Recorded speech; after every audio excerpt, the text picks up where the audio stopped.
Welcome. In front of me is a Motorola Moto G62, and today I'll show you how we can enable the power saving mode. So to get started, all you need to do is just a quick swipe down from the top of the screen. This will give you your toggles. Extend the list by swiping down once more.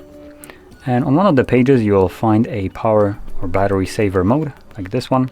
Once you see it, simply tap on it. As you can see, it turns on. And that's all you need to do. It also enables this red outline around your battery. Perfect time to also enable it. 69%, just nice. And yeah, that's basically it.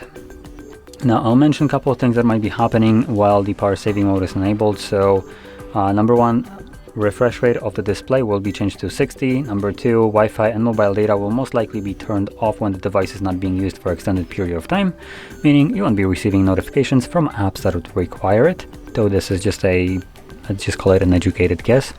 As you've seen, there is no information about it. And the brightness sometimes also gets changed, but it didn't look like it was the case right here. Now once you're done with your power saving mode and you want to go back to the normal one so the phone can function as before, just find the toggle once more, tap on it to turn it off, and that's it. Everything should go back to functioning as it did before. So if you found this very helpful, don't forget to hit like, subscribe, and thanks for watching.